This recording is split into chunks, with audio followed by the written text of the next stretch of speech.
아버지들이 차별을 받으면 어떻고 가부장제가 되면 어때요? 어차피 다 제쳐두고 로봇 배틀로 승부를 볼 건데. 네? 기억을 통째로 복사해서 로봇을 만들어요? 로봇이 아빠로서 사랑받을 수 있는지 궁금해요? 그럼 로봇 배틀을 보세요. 무려 거대 합체 로봇입니다. 안녕하세요, 펭귄 대마왕입니다. 오늘은 짱구 극장판 중에서도 감동적인 스토리로 유명한 정면승부 로봇 아빠의 역습 비평 영상입니다. 이전 영상에서는 재미없는 짱구 영화를 소개했었는데요. 이 영화는 그 노잼 영화들과는 달리 나름 완성도 있는 괜찮은 작품이에요. 로봇 아빠는 짱구 특유의 유머 코드를 잘 살리고 아버지를 주제로 한 감동적인 내용으로 명작이라는 평가를 받고 있죠. 하지만 이 명작이라 불리는 로봇 아빠도 비평할 거리가 존재하는데요. 저랑 같이 이 영화를 차근차근 분해해보면서 영화에 어떤 아쉬운 점들이 있었는지 알아봅시다. 우선 그 전에 장르에 관한 이야기를 하고 갈게요. 이런 로봇물이나 SF적인 설정은 과거부터 존재해왔습니다. 특히나 가족의 사랑에 초점이 맞춰진 영화로는 대표적으로 스티븐 스필버그의 AI가 있죠. 이 짱구 극장판에서는 아빠가 로봇으로 나온다면 AI는 로봇으로 어린아이를 만들고 아이로봇은 순수하게 가족의 사랑을 갈망합니다. 어쩌면 이 극장판에서 가족의 사랑을 갈망하는 아버지들과 비슷하다고도 할 수 있겠죠. 하지만 제가 여기서 짱구 극장판을 AI와 비교하면서 까내린다면 올바른 비교 대상이 아니라는 소리를 들을 거예요. 왜냐하면 짱구는 어린이들이 보는 영화니까요. 사실 이 명작이라는 타이틀도 아동용 영화라는 꼬리표가 없다면 인정받지 못하겠죠. 짱구 극장판은 장르는 다양하지만 장르적 장점을 잘 살리지 못한 극장판이 너무나 많습니다. 로봇물의 경우는 일본이 잘 만들기로 유명한 장르였기에 이 극장판에 대한 기대가 컸지만 로봇 아빠의 경우는 로봇물로서는 상당히 올드해요. 장르라는 것도 시간이 지남에 따라 점점 발전하기 마련이거든요. 이 발전의 대표적인 예시는 좀비물이 있죠. 과거의 좀비는 어땠을까요? 느릿느릿 걷고 지능도 없고 감염도 서서히 진행되어 지금의 좀비물과는 전혀 다른 모습이죠? 네, 물론 느릿한 좀비만의 독특한 재미도 존재하죠. 하지만 솔직히 느린 좀비는 별로 재미없지 않아요? 자고로 좀비란 빠르게 달리고 장애물도 뛰어넘고 약간의 지능도 있고 물리면 순식간에 감염돼버려야죠. 이런 게 지금의 좀비물이에요. 달리기 시작하면서 이전보다 훨씬 긴박해졌고 빠른 좀비 특유의 긴장감과 박진감 속도감이 생겼어요. 그리고 이러한 달리는 좀비물의 특징을 잘 적용한 짱구 극장판이 바로 로봇 아빠 다음에 나온 극장판인 나의 이사 이야기 선인장 대습격이에요. 선인장 대습격은 발전된 좀비물의 특징을 잘 가져왔어요. 우리는 이 영화에서 달리는 선인장과 인간의 추격전을 볼 수 있습니다. 좀비물 특유의 스릴을 선인장에서 느낄 수 있는 거예요. 물론 좀비물과는 아주 커다란 차별점이 존재하죠. 좀비물은 감염이라는 설정으로 인해 주인공에게 짧은 시간에 비도덕적인 결정을 강요한다는 특징이 있거든요. 하지만 이러한 요소가 빠진 것은 오히려 가족 영화에서는 더 플러스 요소로 봐야 하죠. 잔인하지 않아서 아이들도 볼 수 있으니까요. 중요한 건 더 이상 사람들은 느린 좀비를 바라지 않는다는 겁니다. 그 때문에 저는 발전된 좀비물의 매력 요소를 잘 도입한 선인장 대습격 같은 극장판을 좋게 평가하고 있어요. 하지만 로봇 아빠는 아니에요. 올드한 구시대적 로봇물의 특징을 띠고 있기 때문이죠. 물론 좀 올드하다고 해서 이것 때문에 영화가 재미없다는 이야기는 아니에요. 그럼 이제 스토리를 보면서 영화의 문제점을 파악해봅시다. 한탄 로봇 영화를 같이 보려고 극장에 온 짱구와 신영만. 아무리 나이를 먹어도 로봇 합체를 보면 신이 난다니까. 아빠 좀 뭘 좀 아시네요. 아빠, 나도 합체하고 싶어요. 오? 해볼까? 정상 합체! 컨턴 출동! 합체를 하다가 허리를 삐끗하게 됩니다. 일요일 집안의 각종 아빠가 집에서 할 일이 넘쳤고 신영만은 늘 한다고 말만 하면서 미뤄뒀어요. 짱구랑 놀아주다가 허리 다친 것도 서러운데 자꾸만 눈치 주는 가족들. 근데 지금 겪는 문제들은 그냥 아파트 살면 해결되는 것들이라서 솔직히 전혀 공감이 안 돼요. 요즘 세상에 단독주택에서 겪는 고충으로 아버지들이 집에 있기 싫어한다는 걸 표현해요? 물론 아파서 누워있는 사람에게 쉰다고 눈치를 주는 건 잘못된 일이죠. 하지만 아파트에 살면 겪지 않는 문제잖아요. 아버지의 이야기를 하고 싶은데 정작 아버지가 공감 못할 이야기면 이게 다 무슨 소용이에요? 세상에 무슨 아빠가 안테나 고치기 싫다고 집을 나가겠어요? 뭐 그래도 일본 영화니까. 일본에 단독주택이 많다고는 하더라고요. 일본에서 공감한다면 뭐 어쨌든 집에서 가만히 쉰다고 눈치 주는 가족들 때문에 그냥 병원에 가기로 합니다. 하지만 오늘은 일요일, 아쉽게도 병원은 휴진입니다. 놀이터 벤치에 앉아 쉬는 신영만 거기서 비슷한 처지의 공감대를 가진 아저씨를 만나죠. 놀이터에는 아이가 아닌 아빠들이 피난을 와 있습니다. 놀이터에 아이들과 함께 온 아주머니들. 흡연 중인 아저씨를 보고 불이 나게 달려옵니다. 여기서는 아주머니들이 나쁘게 묘사되죠. 아이를 방패 삼아 얌전히 있는 사람한테 가서 시비 거는 모습으로요. 여기 금연구역 아닌데요? 라고 말하는 아저씨에게 애가 있잖아 라고 말하는 저 모습. 하지만 여러분, 여기서 이 담배 이야기를 하나 하고 넘어가야 할 것 같아요. 우선 그 전에 여러분들이 짱구를 보시면 자연스럽게 까먹게 되는 사실이 하나 있습니다. 바로 짱구의 키가 작다는 것이죠. 짱구는 5살이니까 당연히 키가 작겠죠. 하지만 우리는 짱구의 키를 종종 생각하지 못합니다. 왜냐하면 우리가 짱구보다 키가 크니까요. 키가 작았던 시절에 겪게 되는 문제에 대해서는 이미 까먹어버린 지 오래죠. 그렇다면 키가 작다는 건 어떤 걸까요? 사실 5살의 키로는 할 수 있는 일이 거의 없습니다.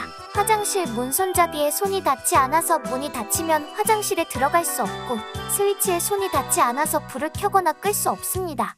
이 때문에 5살 아이를 키우는 집은 항상 화장실에 환하게 불을 켜두고 문을 열어두죠. 아이가 돌아다니는 모든 방문의 문을 항상 열어두지만 다른 문과는 다르게 꼭 닫아야 하는 문이 하나 있어요. 바로 현관문이에요.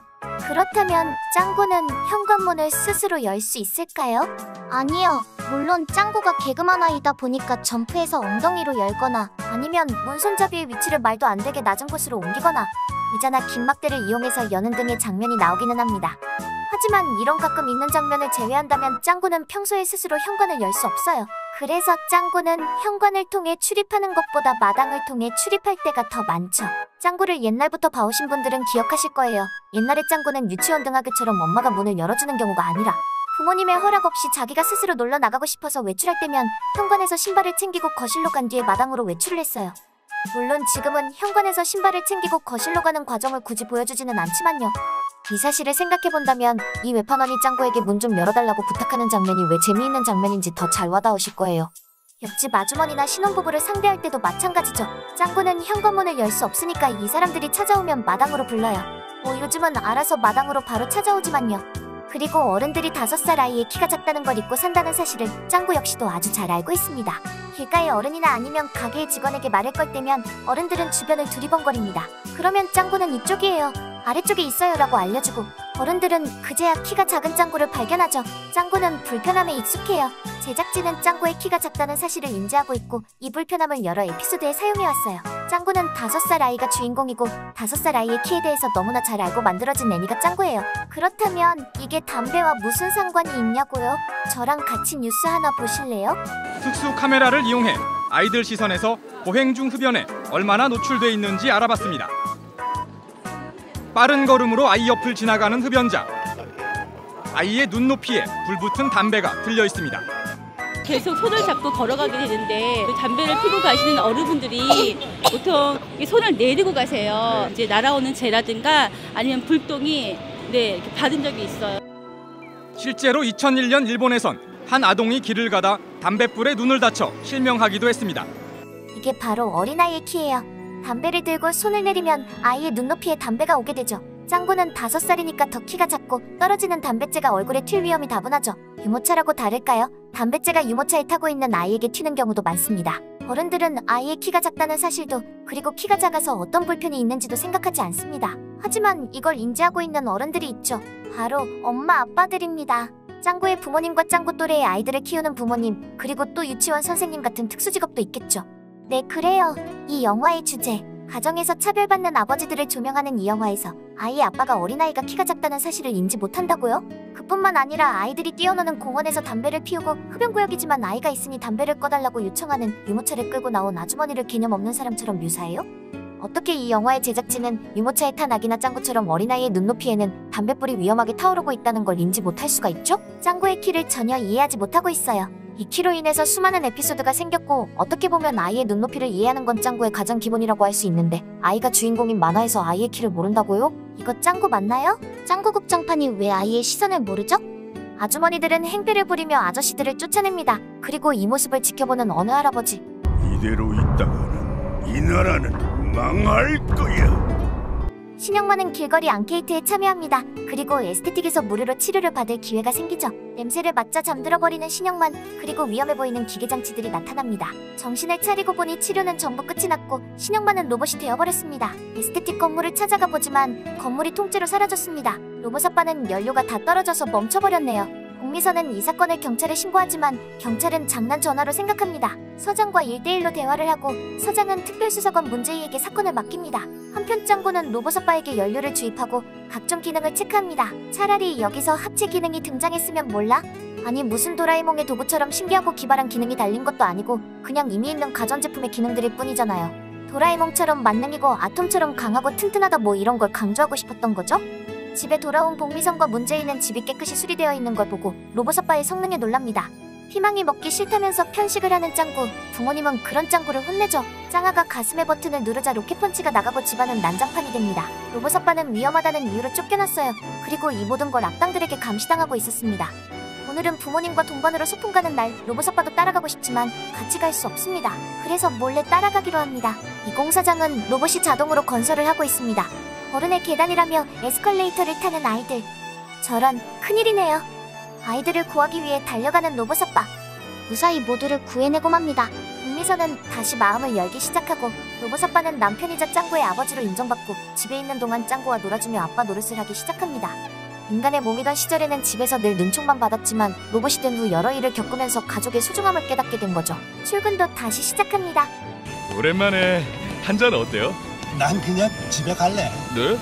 사랑하는 가족들이 날 기다리고 있거든. 진짜 많이 변하셨네요. 과거 가정에서의 구박 때문에 집에 들어가기 싫어하던 모습에서 집안에서 인정을 받으니 빨리 집으로 돌아가려고 합니다. 하지만 이 모든 건 악당의 작전이었습니다. 일부러 사고를 일으키고 아이들을 구하도록 유도한 것이었죠. 악당들은 다음 작전 버르장머리 고쳐주기 계획을 실행합니다. 수염을 붙이자 가부장적으로 돌변하는 신영만, 폭력으로 가족들에게 대접을 받기 시작하죠. 여기서 아동용 만화라서 쉽게 눈치 못 채고 넘어가는 게 있는데 복미선은 로봇 아빠를 사랑한 게 아닌 아빠의 기능을 사랑한 거예요. 여기에 대한 설명은 나중에 악당들의 계획이 밝혀지고 나서 더 자세하게 풀어볼게요. 로봇 아빠는 마을의 아버지들을 불러 모아 연설을 시작하고 아빠 최고 동맹을 결성합니다. 아빠 최고 동맹은 어느새 전국적으로 확대됩니다. 집에서 대접받지 못한 아버지들의 분노가 모여 이 동맹이 결성된 것이죠. 짱구는 친구들과 같이 신영만의 수염을 제거합니다.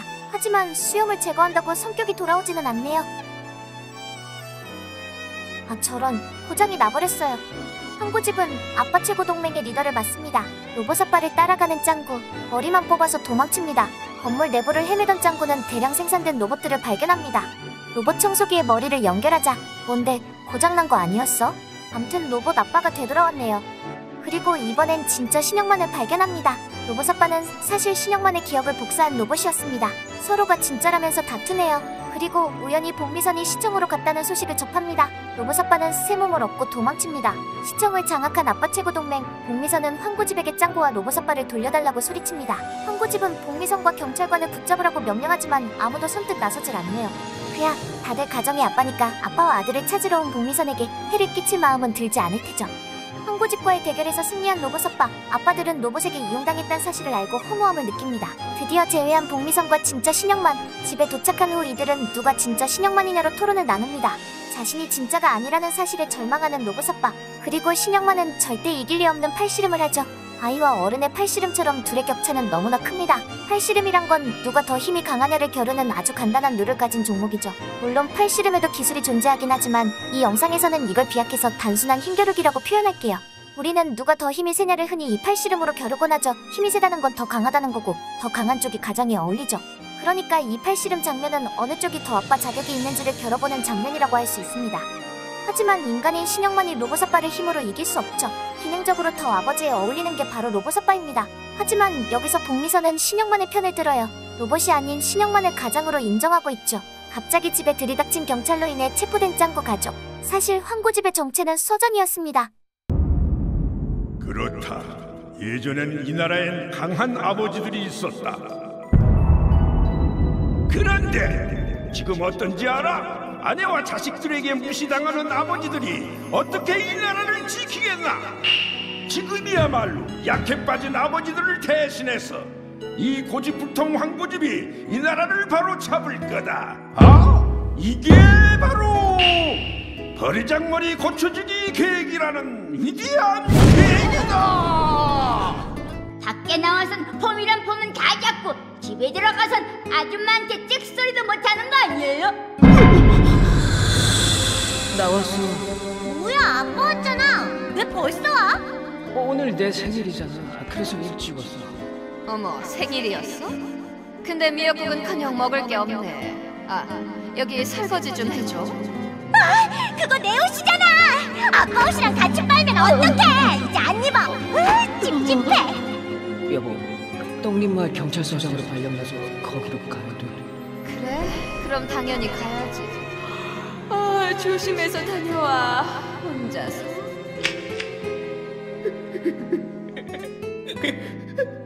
헤, 전곡을 찔렀군. 한심해라. 참 진짜 못났다. 가정에서 저렇게까지 무시받다니 처량하네요.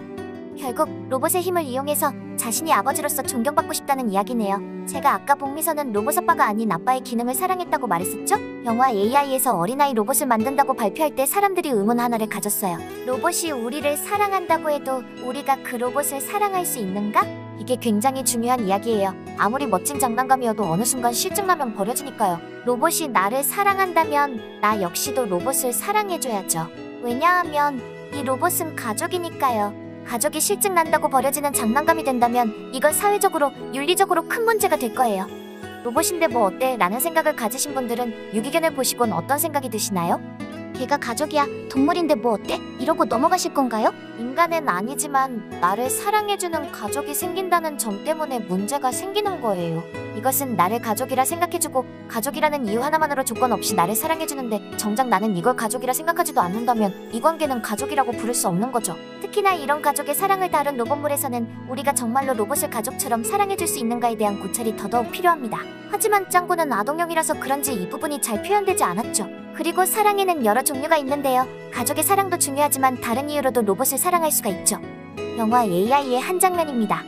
이 로봇은 인간의 성적인 욕구를 충족시켜주기 위해 만들어진 로봇인데요. 주인공인 어린아이 로봇에게 이런 말을 합니다. 엄마는 널 사랑하는 게 아니야. 엄마는 내 기능을 사랑하는 거야. 손님들이 내 기능을 사랑하는 것처럼. 악당들이 짱구를 위기에 빠뜨리고 로봇 아빠가 아이들을 구하고 짱구랑 놀아주거나 집안일을 하고 출근을 해서 돈을 버는 등 이 모든 건 아빠의 기능을 강조하기 위한 작업이었어요. 그리고 복미선은 이 아빠의 기능을 사랑하게 되죠. 악당들의 작전은 대성공이었어요. 남편이 로봇이든 아니든 성능만 좋으면 상관없다는 게 증명된 셈이니까요. 아동용 영화니까 겉으로는 가족의 사랑이 돈독해지는 장면으로 포장했지만 실상은 전혀 아니에요. 오직 아빠의 역할만을 강조하는 장면일 뿐이죠.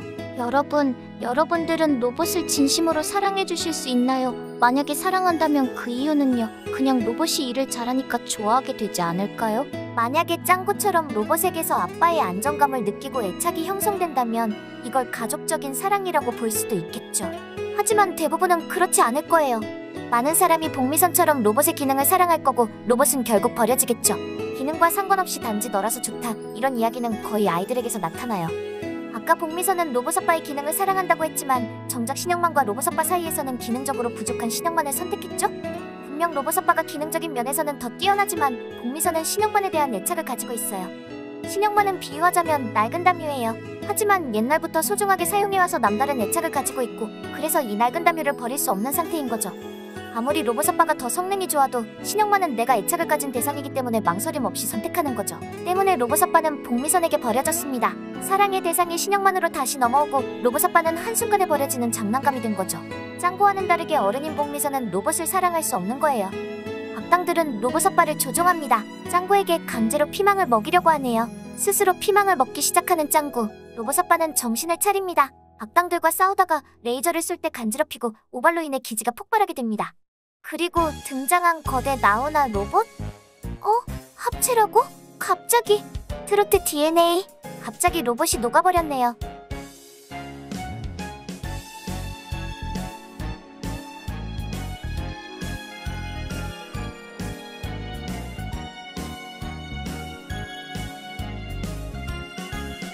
악당의 계획은 이렇게 끝이 났네요.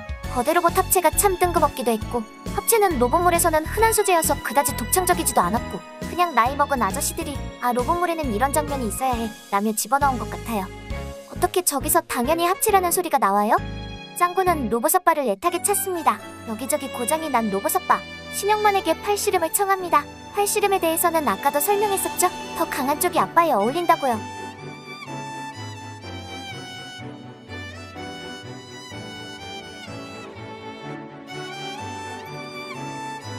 그리고 로봇아빠는 복미선의 여보 힘내요 라는 응원을 듣고 팔씨름을 져줍니다. 결국에 로봇은 사랑받을 수 없다는 거죠. 그와 동시에 이건 로봇아빠가 신영만을 강한 아버지로 인정해주는 장면이기도 합니다. 네 아빠 진짜 강하지?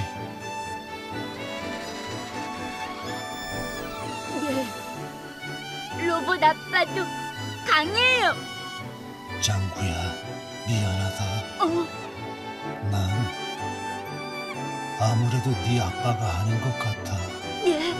이 대사는 로봇으로서 사랑받을 수 없기에 아빠로도 인정받을 수 없기에 내뱉은 말인 거죠. 아빠. 난 네 아빠가 아니야. 사람 아빠도 로봇 아빠도 내가 세상에서 제일 좋아하는 아빠예요. 유일하게 짱구만이 로봇을 진짜 가족으로 생각하고 사랑해주고 있습니다. 큰 사람이 되겠다는 짱구의 말에 웃는 로봇아빠. 그리고 완전히 정지해버렸습니다. 사건이 해결된 후 일상으로 돌아왔고 이제는 아버지들이 무시받지 않게 되었네요. 자, 이제 스토리도 알아봤으니 본격적으로 비평을 시작해볼까요? 굉장히 많은 이야기를 다뤘죠. 가정에서 아버지들의 차별, 가부장제, 인간은 로봇을 사랑할 수 있는가, 기억을 통째로 옮긴다면 기억이 자신인가, 상당히 흥미로운 주제들이지만 아동용 영화가 그렇듯 이 주제들에 대해서 깊게 파고들지 않았어요. 아버지들이 차별을 받으면 어떻고 가부장제가 되면 어때요? 어차피 다 제쳐두고 로봇 배틀로 승부를 볼 건데. 네? 기억을 통째로 복사해서 로봇을 만들어요? 로봇이 아빠로서 사랑받을 수 있는지 궁금해요? 그럼 로봇 배틀을 보세요. 무려 거대 합체 로봇입니다. 이게 뭐 사랑의 힘으로 이겨내는 그런 장면도 존재하긴 했죠. 그래놓고 한다는 게 또 로봇 배틀이었지만요. 초초초초초 전선 로봇 등장! 초초초초초 전선 드릴! 뭐야 드릴이 안 뾰족하잖아. 요즘 불사 드릴은 원래 그래. 과학은 끊임없이 계속 발전하고 있으니까. 하지만 이 영화는 발전하지 않았어요. 로봇물로서는 상당히 아쉽죠. 이게 정말 도라에몽을 만든 나라에서 제작한 로봇물이 맞나 싶을 정도예요. 중간에 로봇 대량 생산도 너무나 당연한 수순이라 이런 시설이 있다는 게 충격적으로 다가오지도 않고 마지막에 합체 거대 로봇은 정말이지 최악이에요. 너무나 구식의 로봇물을 지금 시대에 끌고 왔어요. 아니 뭐 고장난 로봇 머리를 청소기에 꽂으니까 고쳐진 점이나 로봇을 버린 곳이 왜 악당의 비밀기지였던 건지, 악당은 왜 부하가 둘뿐인 건지, 인간 신형만 본체는 왜 아무런 경비나 패스워드도 없이 그냥 저렇게 뒀는지 등등 이런 건 그냥 넘어갈 수 있어요. 저는 SF 영화에서 이 정도는 뭐 그럴 수도 있지의 범위라고 보거든요. 근데 저놈의 거대 트로트 로봇이랑 뜬금없는 합체는 그럴 수도 있지의 영역을 벗어났어요. 합체 로봇도 잠깐 설명해드릴게요. 영화 초반부에 등장한 초초초초초칸탐 로봇. 솔직히 저는 이 장면이 질 낮은 아동용 합체 로봇물에 대한 풍자라고 생각했어요. 합체 로봇은 인기가 많죠. 아이들도 좋아하고요. 합체 로봇은 아이를 키우는 집은 필수적으로 있는 장난감 같은 느낌이죠. 하지만 어린아이가 타겟이기 때문에 그냥 아무튼 합체할수록 강함이라는 아주 간단한 개념을 기본으로 깔고 가요. 필살기라는 것도 그래요. 합체할수록 더욱 멋있는 필살기가 등장하죠? 여러분은 그런 만화 보신 적 있나요? 강력한 악당과의 싸움에서 야? 필살기! 안 통하잖아. 그럼 초필살기! 어쩔 수 없다? 초초필살기! 이런 식으로 초초초 필살기 초초초초초초초 필살기까지 계속 필살기 자랑이나 하는 어린아이를 타깃으로 삼은 아주 유치한 만화요.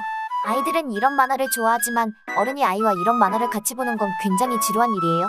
어른은 아이와 놀아주고 싶어도 어린아이가 좋아하는 TV 프로그램을 같이 보는 시간은 고통이에요. 저는 짱구가 이런 유치한 합체 로봇 만화에 대한 풍자를 담은 줄 알았어요. 신영만은 칸탐 로봇 영화가 끝난 후 합체 로봇 놀이를 하다가 허리를 다쳤고 국미선은 이걸 한심하게 바라보죠.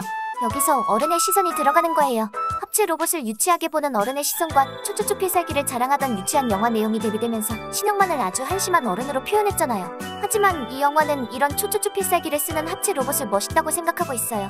거대 트로트 로봇과 거대 합체 부리부리 로봇과의 승부를 유치하게 보는 어른들에게 야 유치하면 뭐 우린 이러고 노는 게 재밌어 이렇게 말하는 느낌이에요. 우리도 우리가 유치한 거 아니까 한심하게 보든 말든 신경 안 쓰겠다는 거죠.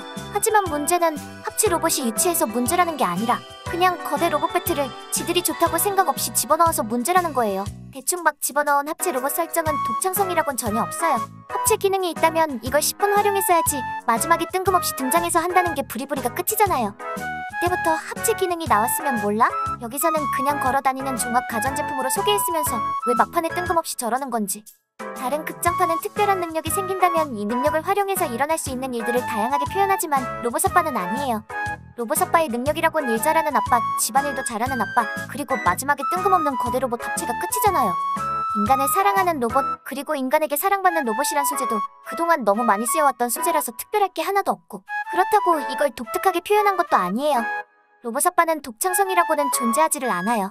기본적으로 짱구 극장판이 상상력이 부족하긴 하지만 로봇 아빠는 그 중에서도 하위권이에요. 정리하자면 아버지들의 공감을 끌어내기 좋은 환경도 아니고 로봇 아빠의 기능은 하나도 참신하지가 않아요. 짱구 극장판임에도 어린아이의 눈높이를 이해하지 못했습니다. 영화는 전체적으로 올드해요. 갑자기 등장한 합체는 영화를 한순간에 더더욱 유치하게 만들어버렸어요. 찬밥 신세의 아버지부터 엄격하고 힘있는 아버지까지 가정에서 아버지들의 대우와 불만에 대해 다루어놓고 사건은 로봇 배틀로 해결합니다. 독창성도 상상력도 짱구 영화 중에서 하위권이라고 볼 정도로 많이 부족합니다. 그래도 칭찬할 점도 있죠. 이야기의 마무리도 확실히 지었고 영화의 주제 역시 분명하게 표현해줬어요. 결국 로봇은 짱구에게 사랑받았죠. 팔씨름이라는 요소도 좋았고 아빠 최고 동맹도 단순한 어그로가 아니라 힘없는 아버지와 가부장적인 아버지라는 서로 극과 극의 사회의 단점을 보여주는 데 쓰였어요. 이걸 로봇 배틀로 해결해버린 건 마음에 안 들었지만요. 짱구 영화 중에서 이 정도면 잘 만든 편이라고 봐요. 하지만 이것도 아동용이라는 꼬리표를 떼버린다면 평가가 좋진 못할 거예요. 왜냐면 비슷한 장르 중에서는 당장의 AI라는 비교 대상도 존재할 뿐더러 전체적인 올드함과 유치함, 부족한 독창성으로 인해 짱구 극장판이 아니었다면 합체 로봇과 코미디가 섞인 그저 그런 아류작으로 불렸을 거예요. 그렇지만 독창성이 없다, 무엇무엇의 아류작 등의 평가는 완성도나 재미에 대한 평가는 아니죠. 사실 창의적이지 않으면 좀 어때요? 영화는 재미만 있으면 되는데 그렇기 때문에 이 영화를 너무 나쁘게만 평가하고 싶지는 않아요. 오늘은 감동적인 스토리로 유명한 영화 정면승부 로봇 아빠의 역습에 대해서 알아봤는데요. 이전에 소개했던 진짜 재미없었던 짱구 영화와는 달리 로봇 아빠는 비교적 완성도 있는 짱구 극장판 중에서는 좋게 평가되는 영화입니다. 재미없는 영화라기보단 이런 아쉬운 점들이 존재하는 영화였어요. 시청해주셔서 감사드리고 구독해주면 몰라 맘대로 해.